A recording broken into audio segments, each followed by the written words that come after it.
Right, well, good evening everybody and welcome to the February OREF meeting here in King Street Halls.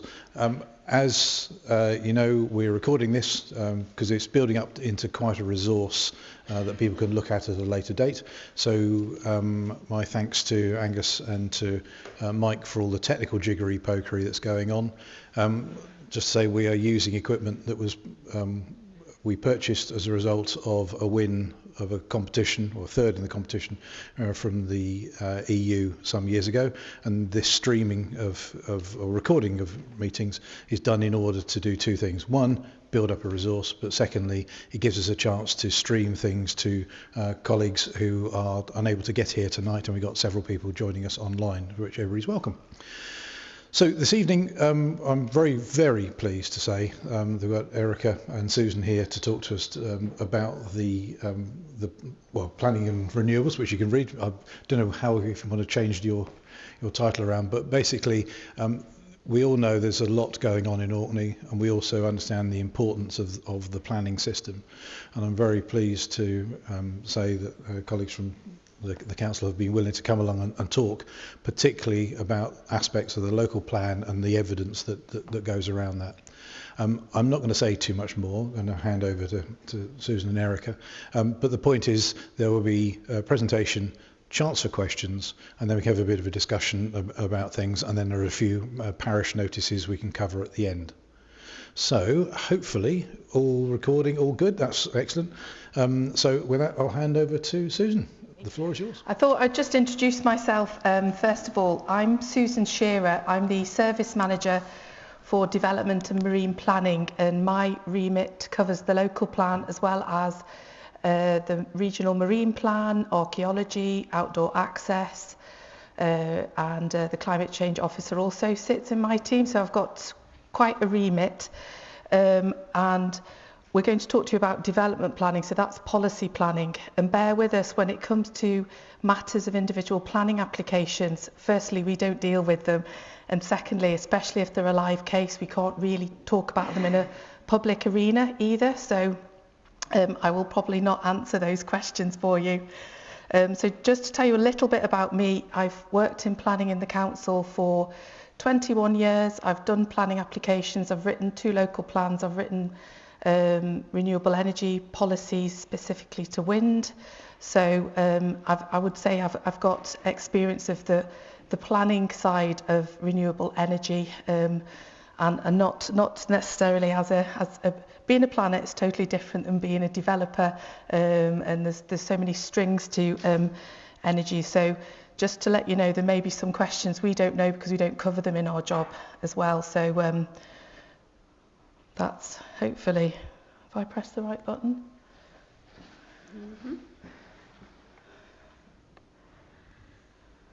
Doesn't want to move on. There we go. Oh, there we go. It did by pressing another button, so there we go. I thought I would just briefly cover changes to the Scottish planning system that we're having to deal with. National Planning Framework 4, and the policy changes very much on climate change and nature.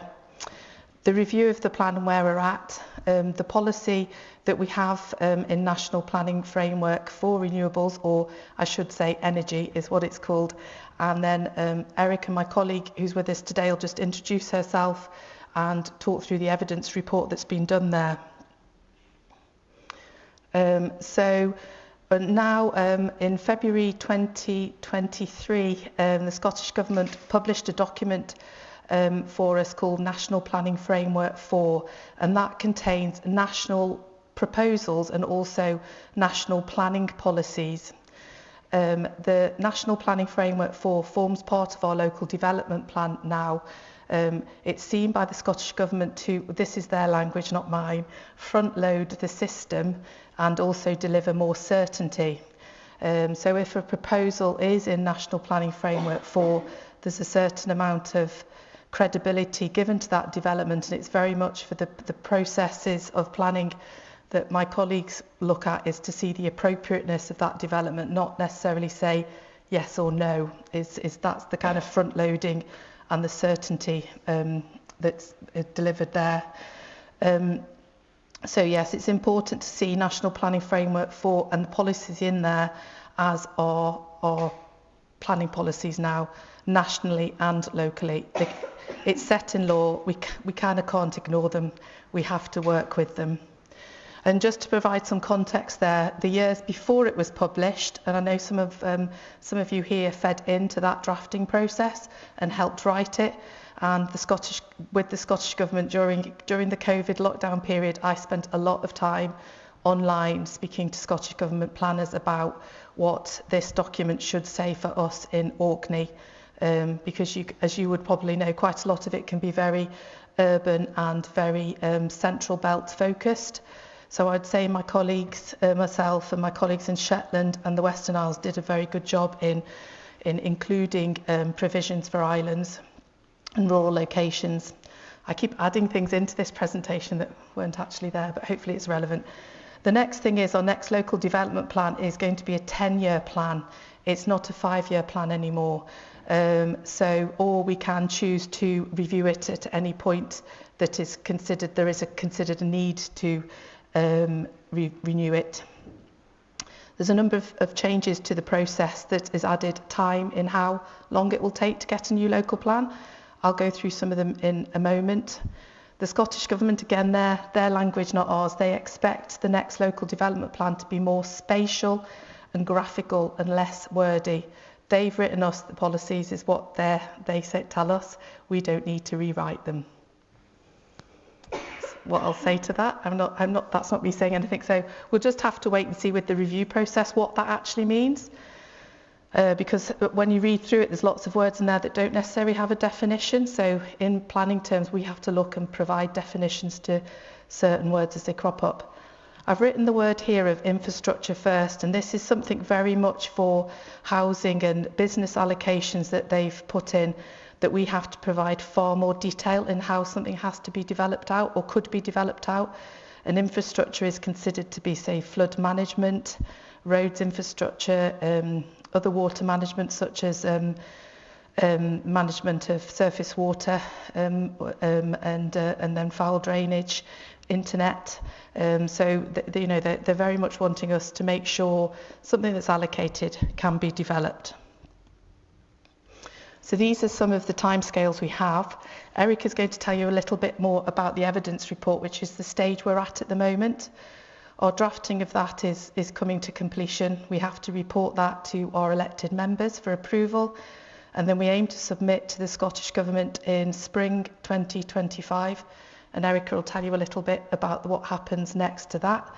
Then we're aiming to have a proposed plan published and approved by our elected members in early 2026. The proposed plan, when it's published, is a material planning document and will be used by my colleagues who consider planning applications to make decisions by. So although we've got adoption of a new plan in March 2027, there is some light at the tunnel in terms of changes. What happens after the proposed plan is consulted on, and what we call outstanding matters. So if there's somebody, I'm trying to think of one we've had before, somebody wants some land included in the local plan that floods, then we present the evidence to the Scottish Government and they make their mind up on it. They employ somebody called a reporter who is considered to be an independent expert. They're generally planners. Sometimes I've dealt with ones that are lawyers as well, but they're considered to have the tools that are needed to make decisions here. The findings of the examination process are legally binding. We have to take them on.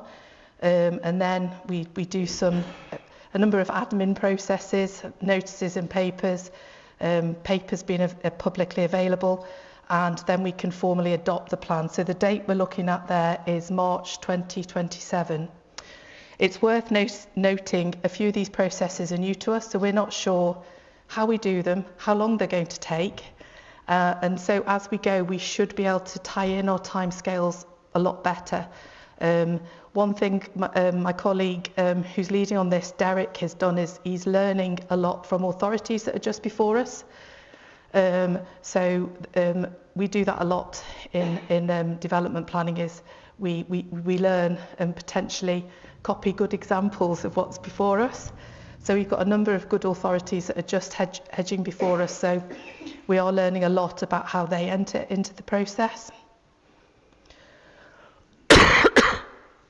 I've mentioned here some of the policies of National Planning Framework 4, just to show this kind of shift to tackle the climate and nature crisis. And the first policy is an overarching one, very much saying that a proposal will be approved if it helps tackle the climate and nature crisis. Going on, ones also of interest is we've got a sustainable transport policy there that is very much looking at walking, wheeling and cycling before the use of the private vehicle, which is good to know. So we're working, I've got a remit also for active travel, so we're looking at how we know Orkney is a different location than somewhere like Glasgow, but I think there's ways that we can be building in this into the plan, and especially within our two main urban areas. Something else, live local and 20-minute neighbourhoods. I like to call this live local, not necessarily 20-minute neighbourhoods, which is quite an urban term.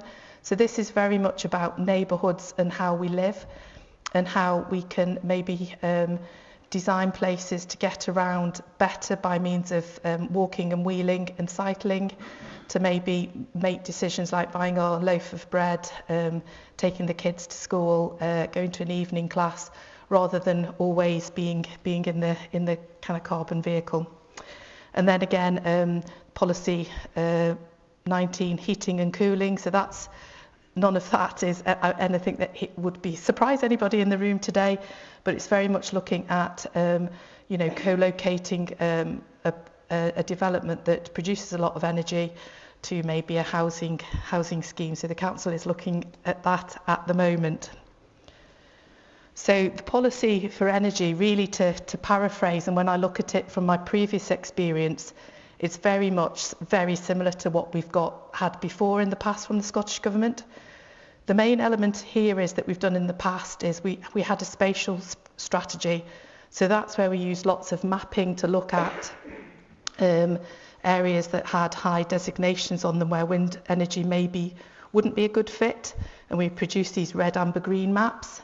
And then it was seen to be an indicative map, but lots of people get quite obsessed with maps and think it doesn't deliver certainty. A map, it can be quite misleading. So I'm pleased to see the Scottish Government have said don't produce those maps like that. So I'm pleased to see that out there. The criteria that's in there is very similar to what we've had before, looking at the natural heritage designations, looking at landscape, looking at not affecting where people live when we do this. And the other thing I wanted to point out here was grid capacity is not a material consideration. It tells us that grid capacity is seen to be an energy type development, but where the grid is and where there may be capacity isn't seen to drive development. It's seen to be that we plan development and the grid and the capacity will come to that development, as we're seeing now in Orkney at the moment. It's probably worth touching on this mysterious part of planning, which is what's material and what isn't material. And I know some of you are going to ask me questions where I may give you that as my defence, why I don't know much about it or why it's not considered when we look at that. So there are certain things that are in that kind of arena. So with my job as a planner, I do know about work going on about the grid, about capacity, but I'm not in there knowing everything about it because I don't actually have to consider it. There's so much I have to consider. I generally focus on that and just touch and have regard to what is happening there, or know the expert. I can quickly go and see if I'm asked really specific questions on it. And I think that's it. The right slide appeared. I was going to at this point just say, is there any questions anybody would like to ask at this point before we get on to the next bit on the evidence report?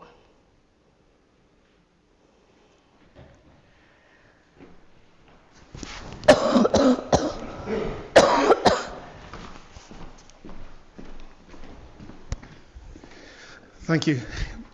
First of all, I'll just say how brilliant it is to come to a presentation where we've got people that face us, we can see the slides, we can hear what's going on, and it's just a professional organisation. So well done to everybody that's involved in putting this on, because it kind of shows where we're at as a community.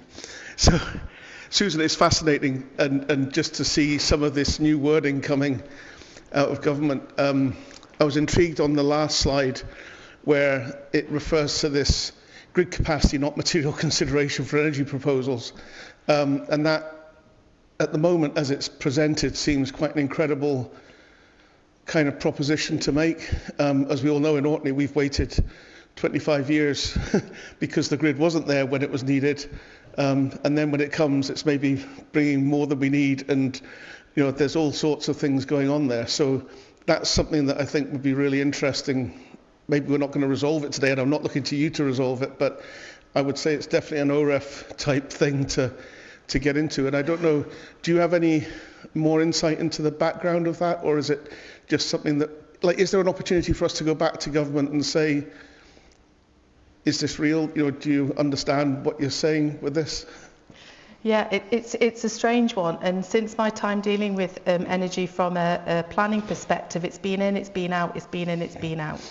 I've seen it come in and out a few times. And I believe sometimes some decisions are made based on the fact it will make a case for a grid connection. So they're saying it's not material, then a Scottish Government reporter make a decision and use that as part of the decision. So I think it is something that is, you know, some of the other wording in that policy points to me that it is kind of material.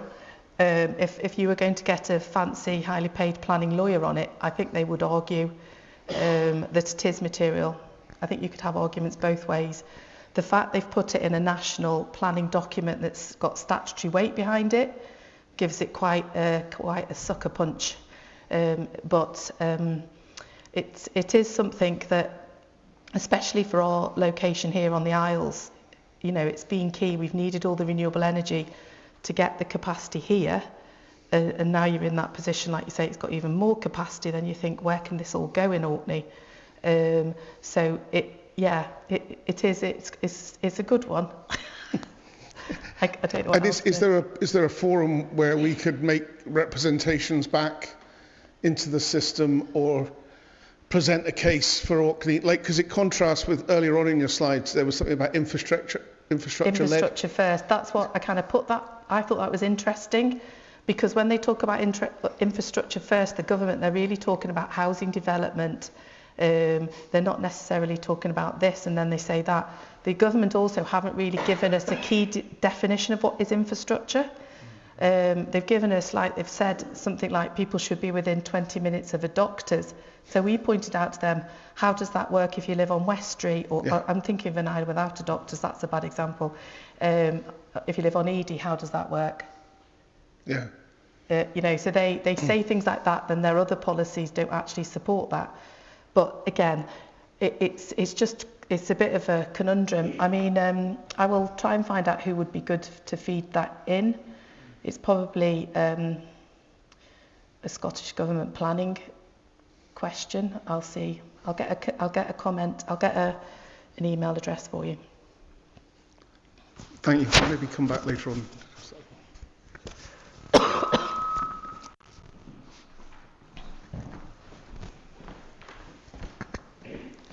Yeah, thank you. I don't know if you'll be able to answer this, but if you read in the papers just now, a community says no, a council says no, the government's own planners say no, and then it goes to a minister, and he just seems to be approving everything just now, and he's really unaccountable to anybody. So I'm going to ask you a stupid question. What's the point of this when it can just go to a minister and he can approve it?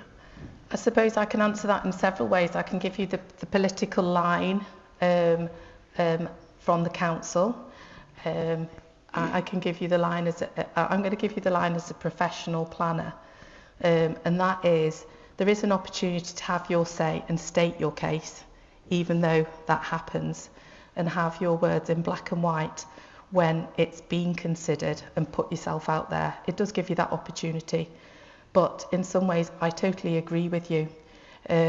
the National Planning Framework 4 starts off with the climate and energy crisis. They're using that as the material consideration why they overturn these decisions. And I think that's very much what they're leading on, that this climate crisis is more important, should I say. But I mean, it's very conflicting, isn't it? Because there's policies in there about community wealth building, and that's about the community getting involved in the process and being part of it, which I would argue sometimes is that really a bit of a conflict there. Although, we have got elements of wind energy that do give funding to the community. So yes, there is conflict there. And you turn on the news, and I must admit, I'm eating my toast in the morning, and they're telling me all about planning and getting involved, and how the British government now are reviewing the English planning system. So it's always a contentious topic. And wind energy, I always think people either love it or they hate it. Nobody's sitting on the fence with wind energy. It's a really difficult one, and I totally understand your point. And you can appeal to the Minister, but I can assure you it's very costly because we've been there. Yes, it's a very difficult and costly process, and of course as an objector there's no third right of appeal either.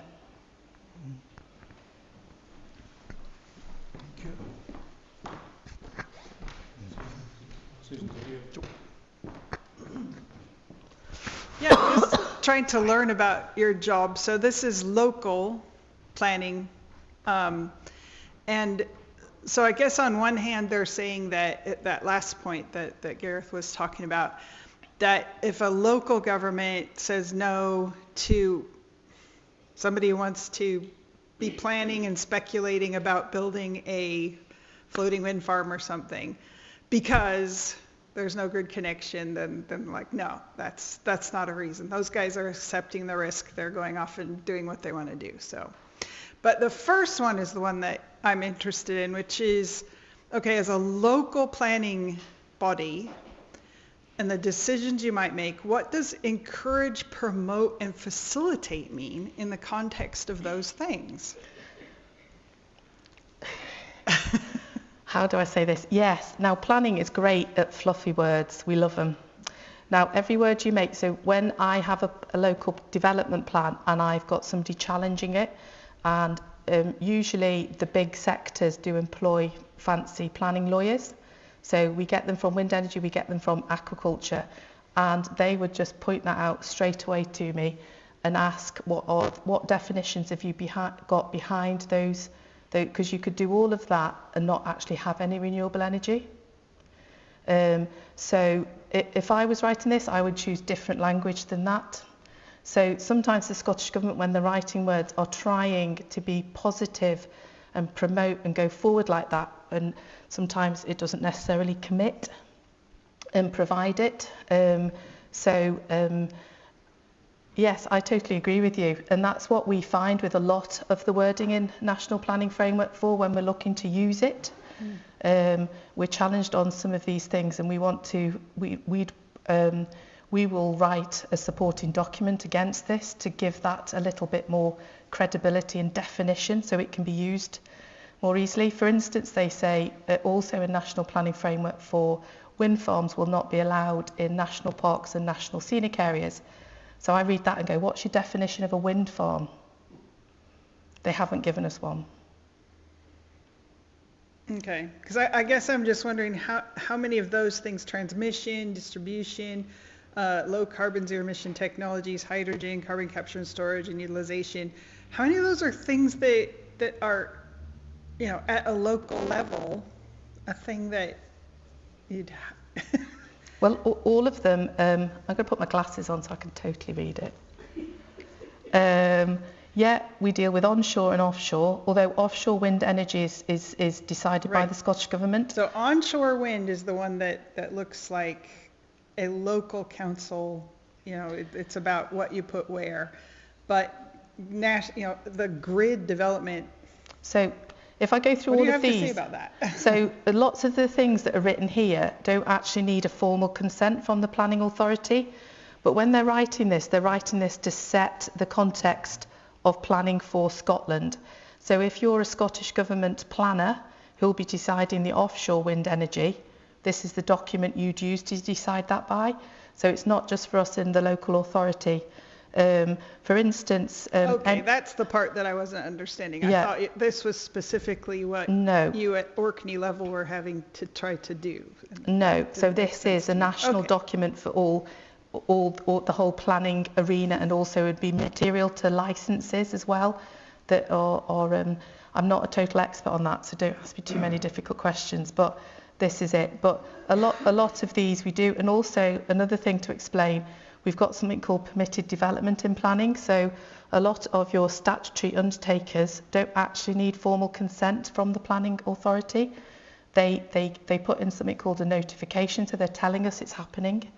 And we have a certain time period to say, there's a burnt mound, do you mind going around it? For instance, my colleague, the Islands archaeologist, often interacts with it in that way. And they do play ball. So a lot of the transmission doesn't need formal permissions from the planning authority.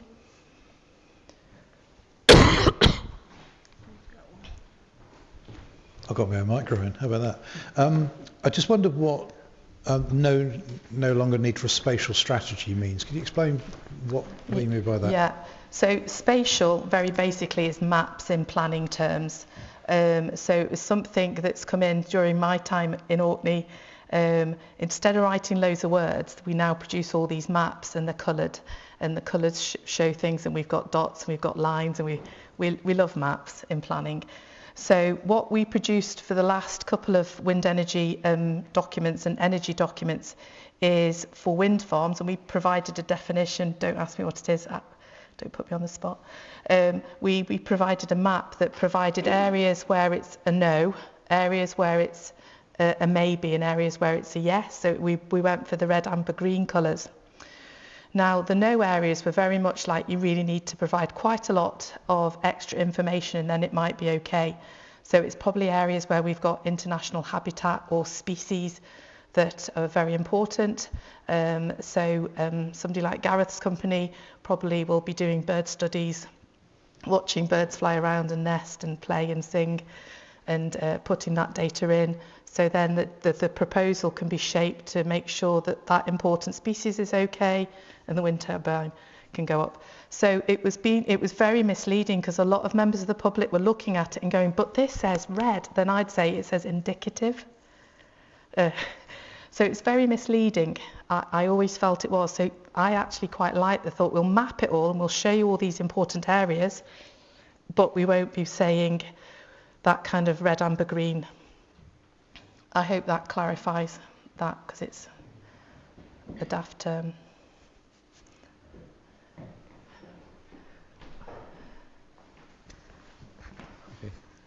Yeah, just wondering whether some of the confusion in all this might be that the government at top level are trying to achieve two things. One, local planning can help inform their major infrastructure planning, what's needed for the future, but also there's the need at the more local level for a more tactical planning level, more short term.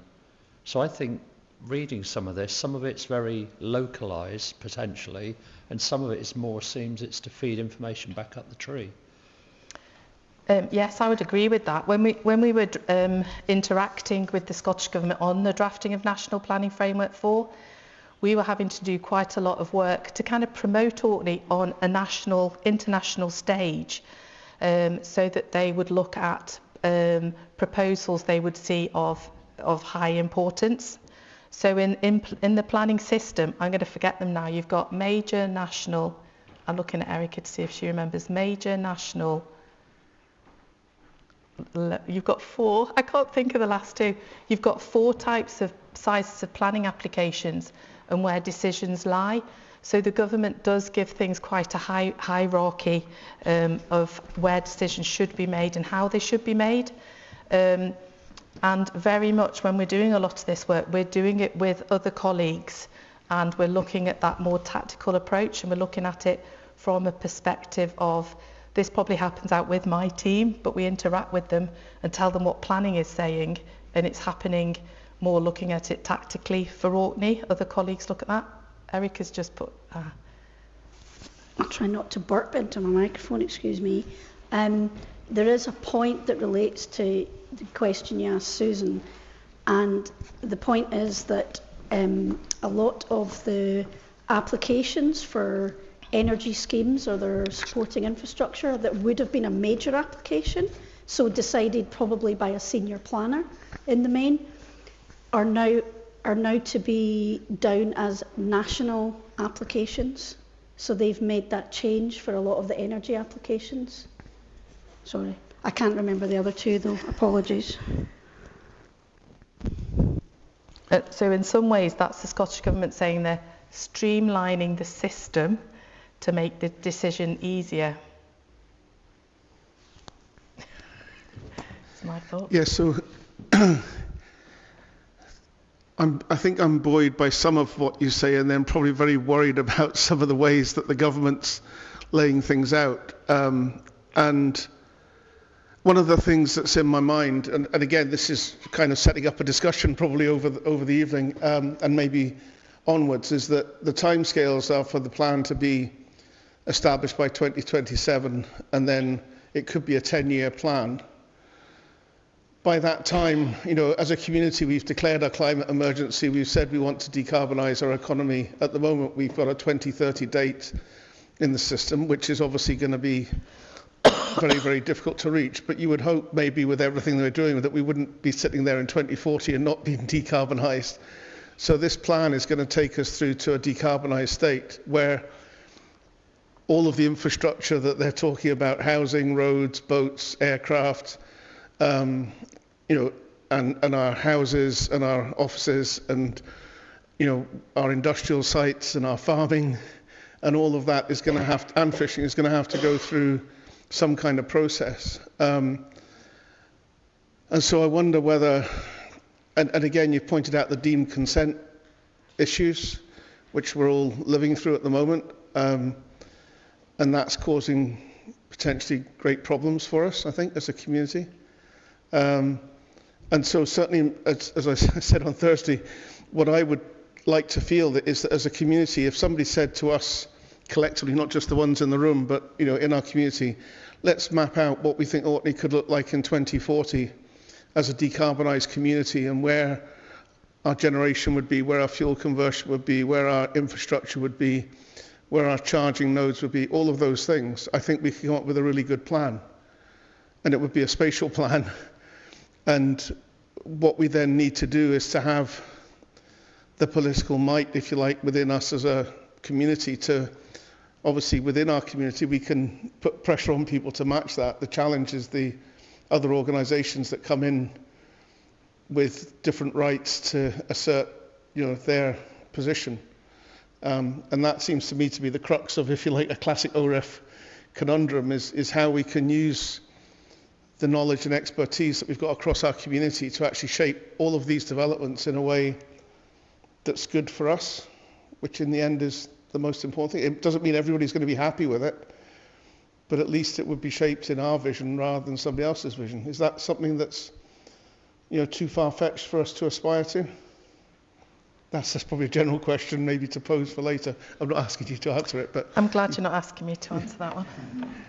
But yeah, I'll just leave I was that actually going to make a comment, Gareth, on that. Susan will give me into trouble if I'm being incorrect. But I suppose if we're being asked not to have spatial, visual graphics for certain things, then that does allow people to comment on planning applications, with their idea of how things are shaped. And now that sounds a bit weak, because I know a lot of the time people don't trust the planning system, but the opportunities are there to put in comments and try and shape things better for their communities. Yeah, I would hope through the planning process, we probably can't go as far as what you're talking about there, Gareth, but through the review of the plan, there will be chance to kind of input and go. I mean, very much when I talk about the policies that are there, could we have a different policy for Orkney? Now, my professional thought is that would be really, really hard work to prove to the Scottish Government why we need a different policy for Orkney. My whole time doing local plans, it's one thing they've been very firm on. That's the policy. It's not changing. They're very firm. It's a very open policy. I would say if people don't want renewable energy and want this change, that's a very difficult one with the policies we've got in. They're very pro renewable energy, and so I think I would hope we could help shape, but I'm not sure totally if we could go as far as that. And there's lots of other legislation. So you're talking about houses. I always go, you've got building warrant issues. That drives how energy efficient a house is more than we do in planning. Susan, I'm going to bring, we got somebody online. Asim, I think you wanted to raise a question. Go ahead. Thank you for the presentation and for the invitation. I'm as somebody very new to the York. Can you hear me? Yes. As someone who's very new to the Orkney Islands, I was thinking a lot of planning, and following up on some of the other comments in the audience, a lot of planning normally takes place under uncertainty. And now we are talking about 10-year plans. And constraints. So I was just wondering, what are the constraints that are being considered here over the next 10 years by the planners? What are the most important things that could make the plans be divergent? Could you speak something about that? And what are the most important uncertainties that the Scottish politicians see here in the future? That's a really difficult one to talk to tell you the truth. I would say read National Planning Framework 4, read the energy policy. There is a set criteria there as how we should consider wind energy. I would say a 10-year plan. These are the things I think are problematic. For my job and Erica's job is we've got a 10-year plan, but our elected members are voted in for 5 years. The same with the politicians in Holyrood. Are we going to have an SNP government next? What's going to be the mix of government? They come in, then they change everything because they've got their political sway on it. So in planning, we constantly have to respond to our political masters and what they want to do and what they want to see, so that you can be halfway through. We're going to finish. Oh, they've changed the planning system. We've got to start again. That's happened with my colleagues in Shetland. They got so far, nearly adopted their plan, and then it was decided to start from scratch. So it's really difficult. I think the main thing that the Scottish Government is saying here, we've got a climate change emergency. And I think probably from reading the press and everything that's happened in Russia and Ukraine, it's like that having energy certainty that, we switch the light on, it's going to come on. And, bills going up massively is like looking at that, delivering more certainty by producing our own energy and storing it. I think it's really important here. I'm sorry I probably haven't answered your question directly, but it's quite a big topic. But I would say if you go on the internet and read National Planning Framework 4, you'll see what the government's priorities are really when it comes to the planning arena. Thanks, Asim. Jim? I'm going to ask you a question I asked last Thursday. The council has got wind farms. I'm ex-oil industry and slightly biased. The Rosebank decision was taken, and the now oil industry has to go through major hoops. I'm just talking about Orkney now. So you need Scottish and Southern electricity to move your electricity. Why haven't we got a major plan between the council and Scottish and Southern to show the people of Orkney what is going to happen? Because at the minute it's a little bit here, a little bit there, but no overall plan. And I'm just going to answer that straight off and say it's not actually. You need to propose that to the politicians of the council and the Scottish politicians. It's not within my remit as planning, really. Apologies, but I can't really answer that one. So it comes back to it's like two-tier policing or politics. You've got one thing for the oil industry, and you've got another thing for renewables. I think that's a heavily political question that I must admit, as a local official, I really don't talk about politics, and I would consider that's something to. I can understand where you're coming from, but that's not within my remit and why I'm here today, I must admit. So, hi, I think I'm next. Go back to policy 11, which is the energy one. One of the dot points said similar criteria for assessment will be used, but there were no criteria of anything.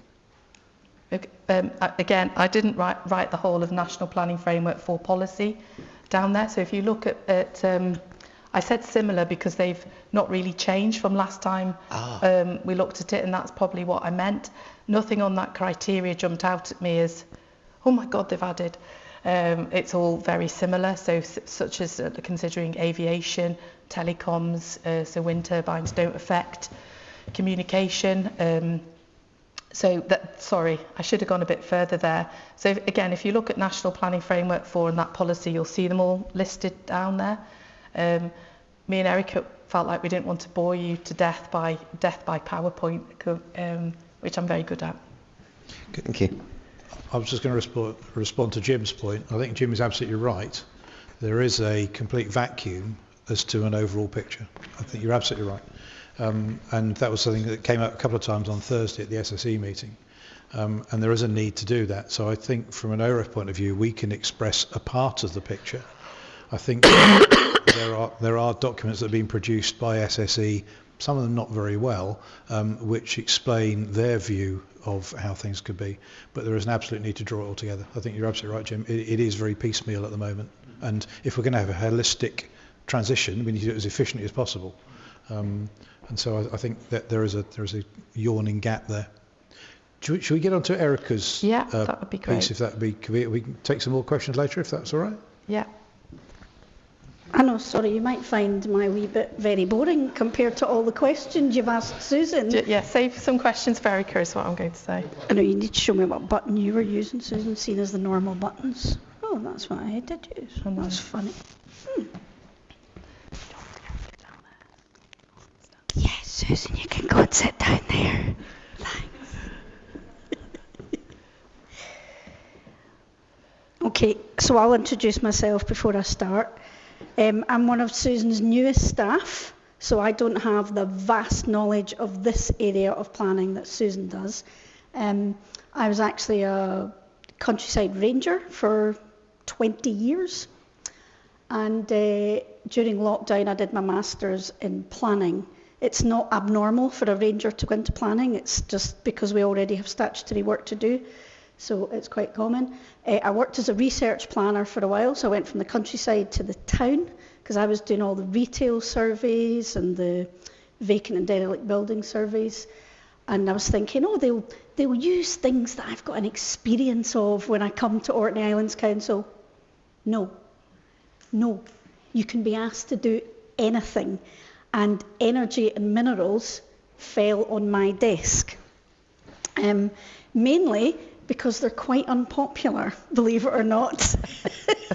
But hey, I dig rocks and, So, the evidence report, can everybody hear me okay? Yep. The evidence report, what is it? Well, Susan's alluded to the fact that it's a new part of planning. I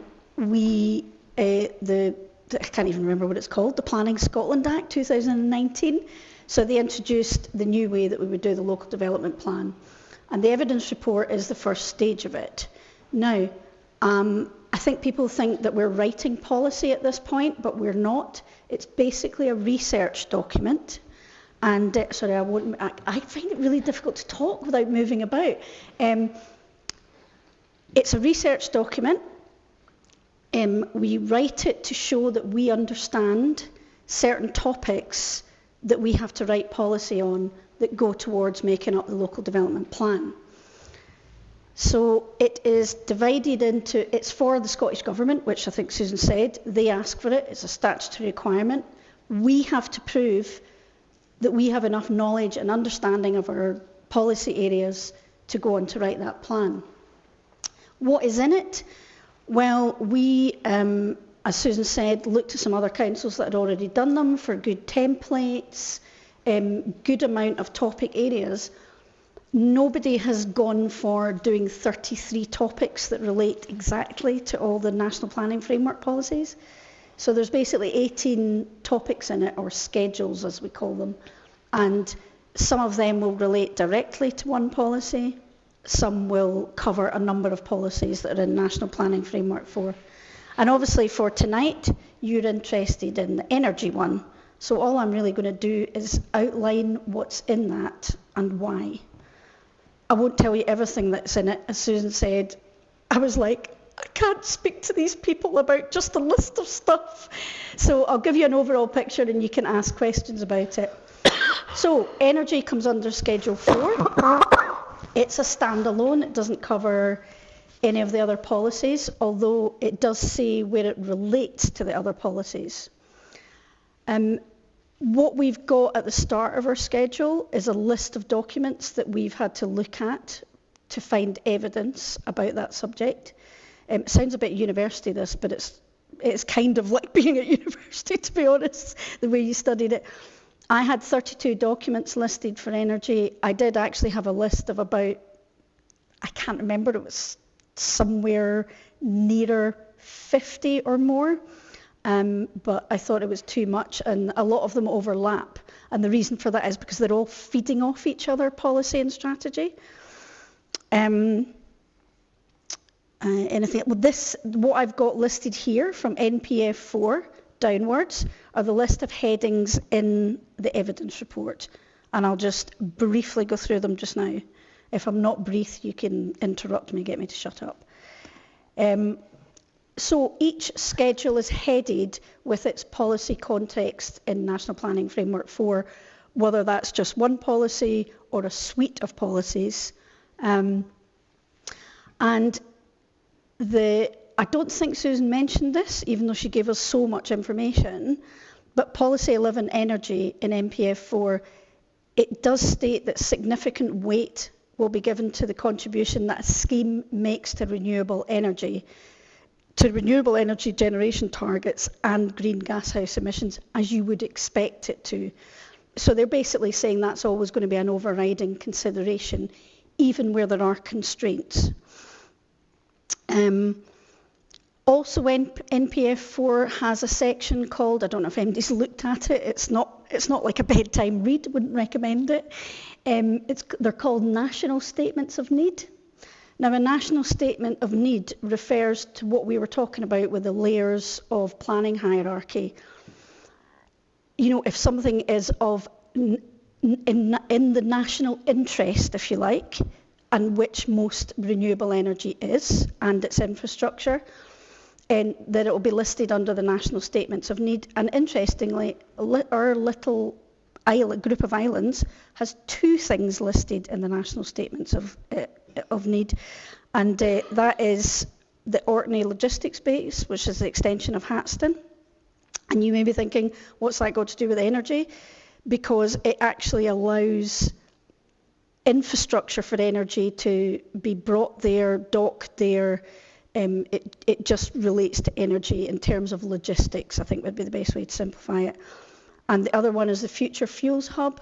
That relates to energy because that's looking at clean energy, you know, being able to handle clean energy for the shipping industry. You have to remember I'm simplifying a lot of these items. What do we have next? Orkney policy context. Obviously, we've got the existing local development plan, but as Susan nicely explained, although we've got that existing policy and it does largely mirror NPF 4, you know, we will have to look when we're writing the policy at where it doesn't match up with NPF 4 and whether we need to make our own sort of specific nuances that relate to Orkney.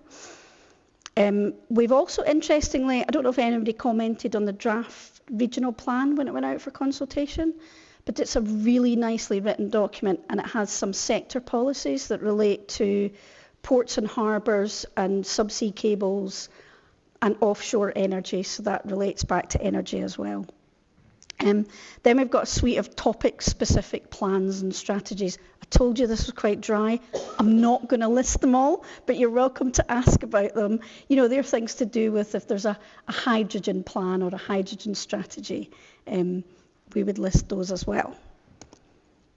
Now, let's take you back up the hierarchy, and I think some of this will help answer some of the questions that you were asking Susan, because we had to show in the evidence report where this topic sits with UK and Scottish policy.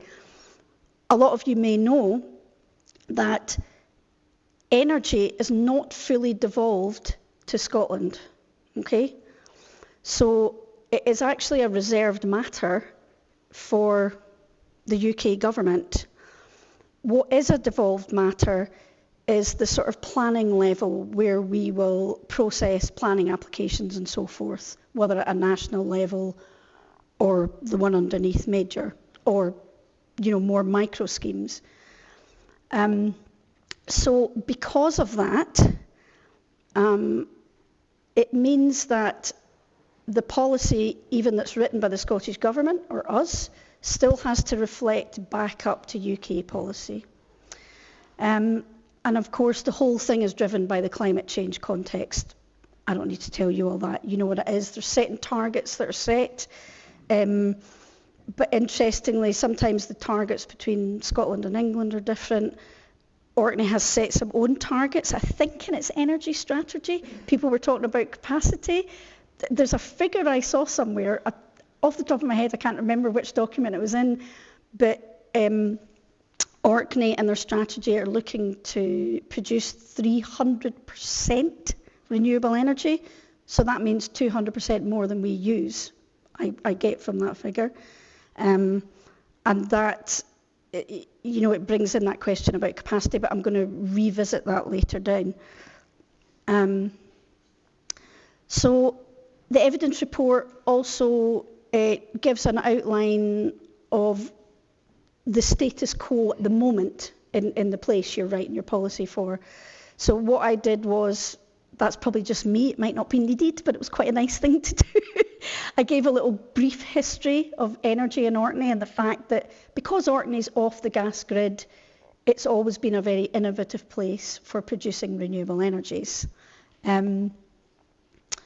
I also put in a table of stats for Orkney because it makes Orkney look great, basically, because you've got stats about, you know, the number of wind turbines, the number of wind farms, the number of houses with heat pumps, and then you've got a UK figure, so the percentage will be higher in Orkney, so it makes us look quite good. So I thought it was quite a nice thing to include. Also, in this section, I've included the substation and the subsea cables and land cable because they're already underway. Current and future demand. Now, everybody's asking about capacity and that strange thing where it said we didn't need to demonstrate grid capacity to be putting an energy generation scheme through the planning system. Well, I was kind of wanting to put up my hand, but I didn't want to interrupt Susan because she was in full flow and she knows much more than me. But there is this business plan project called Howsome. Hands up who's heard of Howsome? Good, a few people. I don't know if you all work for EMEC or Aquaterra, but it just means Hebrides and Orkney whole system. The I can't remember what that means. I'm looking at Neil. Anyway, it basically is what people were asking questions about. This is the fact, and Susan mentioned it, SSEN are statutory power and they can, you know, put in infrastructure without as many permissions as other people would need.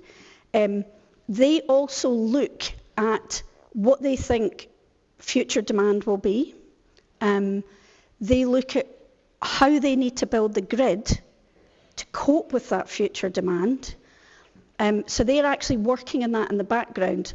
But the Howsome sorry if I give wrong facts, I hope Neil will correct me, the House and Business Plan also give them a framework to apply for money for improving the grid network and therefore the capacity, bless you.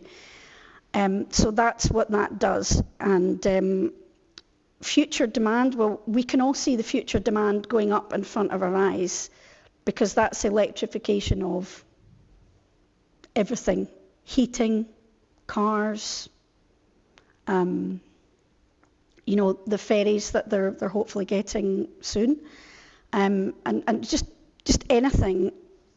This electrification is really important to look at future demand, but also increased housing stock as well, and increased industrial buildings. This all relates to increased demand.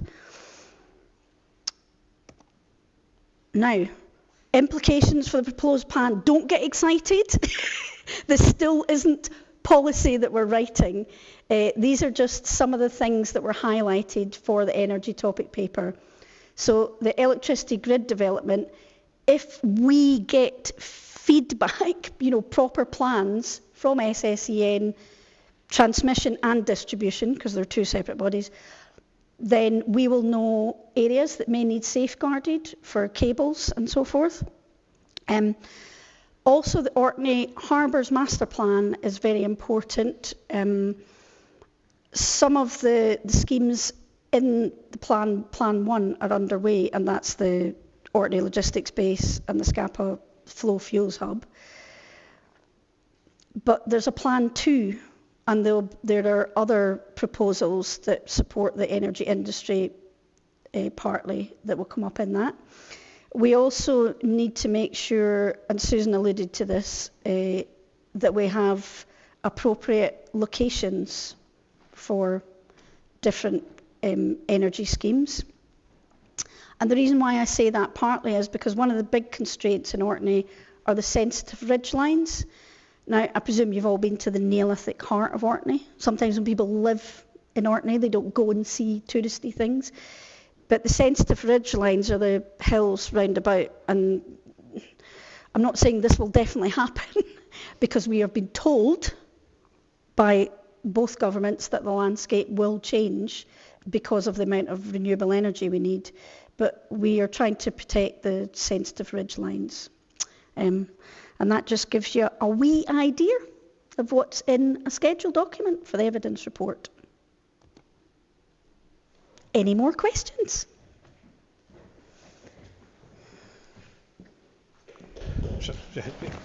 Sorry. Oh, I got a wee clap. And claps. So I'll jump in first of all, and I just looked up what the UM is. It's uncertainty mechanism. That's right, uncertainty. That's what was important about it.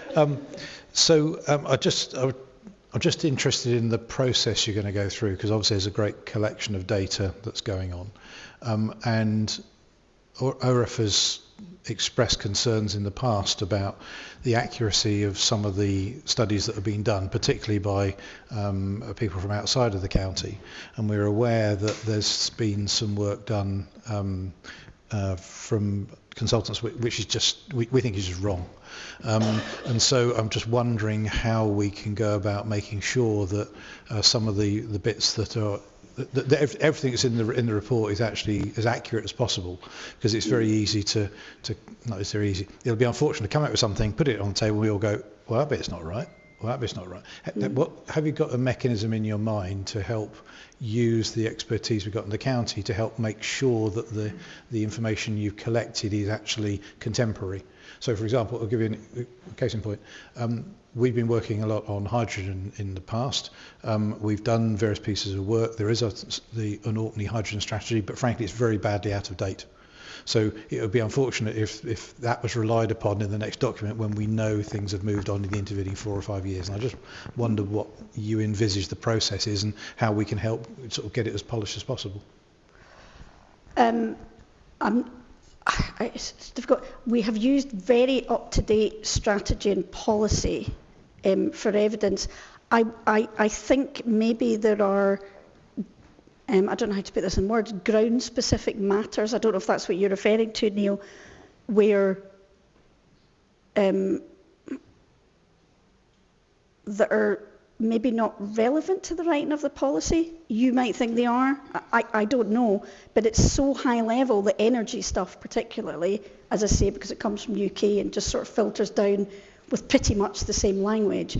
But I don't know if you're referring to certain schemes or, actual physical areas that would be required to be protected. I was thinking particularly things like, say, what's happening with synthetic fuels. We can see that there's a particular course that Orkney could go in, or could take, but that probably isn't reflected in very many policy items at the moment. Now, literally, Rachel Reeves last week was talking about synthetic aviation fuel, and that's something the way we think there is a role for Orkney. And the point is, that's probably not in very many of the plans at the moment. And the point is, by the time it comes round, we've probably got our eye as energy experts on slightly further over the horizon than the stuff that's actually easily accessible. And it's just making sure that we can help this be as good as it possibly can be by the time it comes out. Yeah, I think there are two parts. The evidence report, as I say, is just a document of literally to show the evidence you've found, and it needs to be sufficient for us to move on. And Susan will correct me if I'm wrong, but I think when we actually go to write the policy and the plan, that's when people will feed in more specific stuff that we've either not picked up or, for whatever reason, it's maybe not evident in the work we've done thus far. Does that make sense? It does up to a point, although I just do think there's an advantage in accessing it. Yeah. Susan? So the evidence report to me is is quite academic. It's very much for the government to check we've got enough information to proceed. It's a process. It doesn't necessarily dictate what's going to be in the plan, is what I would say. Yeah. We've tried in the drafting of it, and I must admit, all my colleagues have done it and I haven't done it. So Erica knows more about drafting parts of it than I do. We've tried to be proportionate, because that's what our colleagues in other authorities who've had a successful, quick process with the Scottish Government have told us to do, instead of maybe putting everything in it and being maybe a little bit over the top. Yeah, there's a fine line between putting in too little and putting in too much, which is, I guess, that's what I was kind of referring to, Neil, when I was saying it's not maybe relevant for that part of the process. Yeah. Because, as Susan said, we're just demonstrating that we understand enough of the subject to move forward. But we are looking and seeing how we verify some elements. At the moment, we're just tying that together. Before we go to the councillors, we will be doing some fact checking with different statutory organisations. We've got guidance about what organisations we should deal with there, and it's quite. Yeah, we're asking. It's not a public consultation. Yeah, it's not a public consultation, but we're just asking for some clarity on certain matters before we go too far. So some of you in professional areas will probably see certain elements of it, but we won't be talking to the public. But if comfort can be given in, it's a bit like. It doesn't necessarily mean that'll be in the plan. It's just showing the government why we need to write a new plan. I understand that. The point is, we do know there are some documents out there that are wrong. Yeah. Okay. And so we can flag that. So. Yeah, we're happy to have that pointed out. I mean, especially for my part. I mean, I've been at the council for 7 months, and the core of my job is to deal with access issues and your right of responsible access. But then I also have the planning side, because my job title is rural planning. Yeah, Erica did herself down there. She's a really good researcher, and that's why we thought these were really good topics to look at. Because they were difficult. No, and because... How rude. Yes, very difficult. Sorry, Erica. And also with her kind of rural planner title, we thought these are topics that minerals relevant, and they're very much rural type topics as well. So she did herself. What Susan's trying not to tell you is the females in the team, not me obviously, didn't want to do those topics. Yeah, She's doing they're herself very a much disservice. boy topics. I know that's really bad to put male and female badges on certain policy topics, but it is generally a fact. And the chap who, Derek, who's the manager of the local development plan process, he would have done these topics, but he had massive topics to do. And I was like, well, I've done some work on those. I've done some work on those. So, and actually got up Orkney Islands Council more up to speed with their minerals as well, because nobody had done any work on those. Erica, it's great to have an enthusiast there, that we can see that shining through.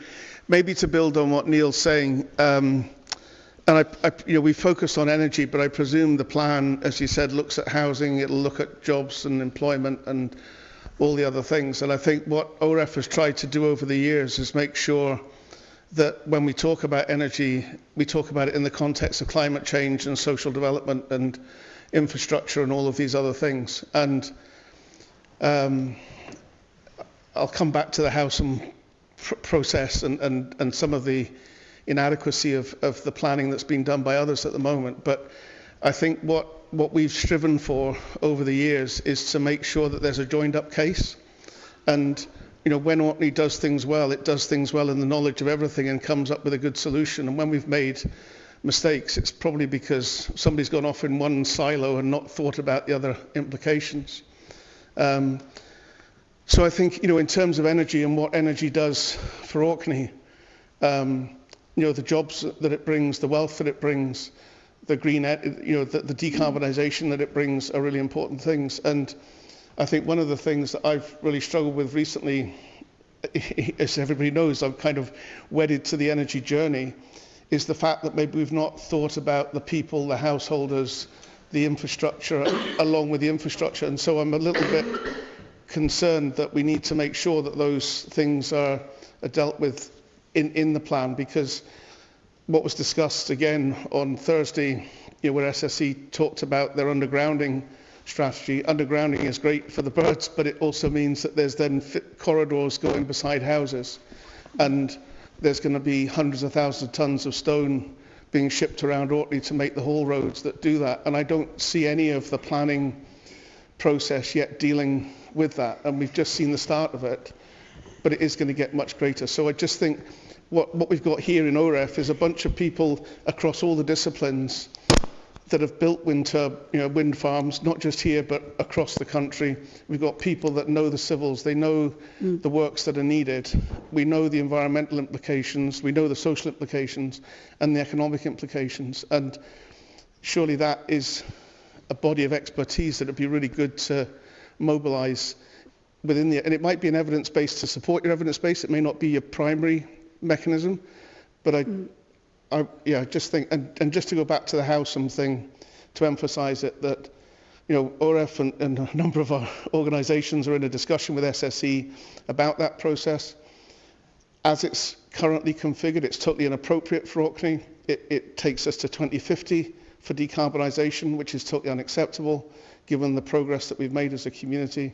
It doesn't acknowledge where we are. It doesn't have the right listing or data about our generation, our batteries. It doesn't have an idea about where our demand's going to be. So we just counsel that SSE's insights into what our energy future isn't something that as OREF we support at the moment. So I can't put that more strongly. I think this will hopefully, Gareth, make you feel slightly more comfortable. Obviously, I was just skimming over that topic paper.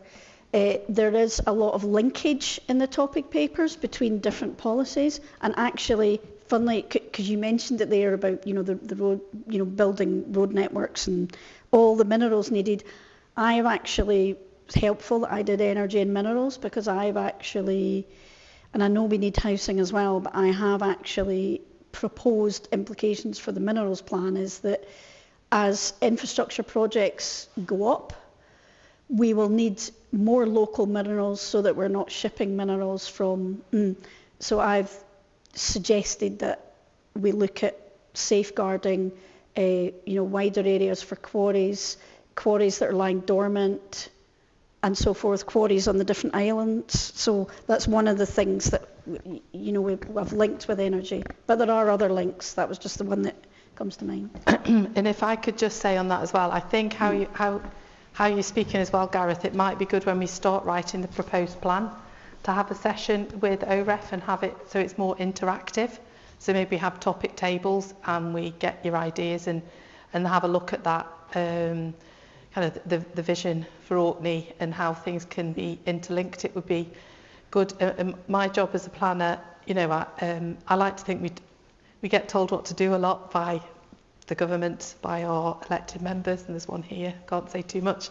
And then it's really good to speak to the public because they've generally got lots of good ideas. So we do try and put those in the mix when we're speaking to these other organisations that we do have a responsibility to, but we also do to our public. So it would be great to probably have a more interactive session with OREF where we're not sat here talking at you, but we're round tables having a good chat. Also, other work the council is involved in, we know all about those haul roads, we know all about that stone. I'm working with Sustrans looking at potential active travel routes throughout Orkney along those routes, thinking how can that stone be used to form active travel routes, for instance. And the nature of, with other knowledge I've got of the construction industry from my other half, when stone is brought to Orkney, it will be used elsewhere. It will not be shipped somewhere else. It won't just land all in a hole. I'll be highly surprised if it doesn't land in other developments because that's the nature of Orkney. Once you've got a commodity here, we tend to use it again and again and again because it's that kind of island mentality that once you've got it, use it. Yeah. This is not a question, it's just to back Gareth up a little bit here. Okay. At the last meeting with Scottish and Southern, which you actually could hear and could see, I brought up radiation, and did they know that they were going to directional drill through a uranium belt? And not one of them knew, yet it was Scottish and Southern Electricity that applied to Orkney Islands Council for the licence to mine the uranium. In the 60s, 70s? Mm-hmm. I have the original files put on my desk by Roddy Mackay. Because apparently between Roddy Mackay, was he a planning officer? Anyway, he did minerals. Nobody else has done minerals between Roddy, or looked at them in more detail. Maybe stop now. Stop with that. We've not done minerals. Yeah. Looked at minerals in such detail. Yeah, that's better. Better. Looked at minerals in such detail. But yes, so I have the original uranium file on my desk. Yeah. But yeah, good. I mean, I'd never thought about that. I don't know if it's the exact location where the uranium was. They are aware found. Now, and SEPA's aware, so they're looking at it. But there is a potential there because it's quite a drill that are going to through the rock. Thanks, Jim. We've got some people from the original campaign in the room, haven't we, Spencer? Right. Any more for any more? Thank you. Okay. I think you're off the hook. Yeah, I got off lightly compared to Susan, but she is the manager, so fair's fair. I get the big one. So look, I'll just I won't try and sum up. I'll draw us to a close really by saying, sincere thanks to you both for coming out this evening. Really, really appreciate it. And I think the point there about something interactive that we can provide some experience, because as Gareth said, as a forum we seek to discuss and can bring experience to bear. So please do use us. We really look forward to that. So like I say, just can we express our thanks to Erica and Susan for all their information tonight.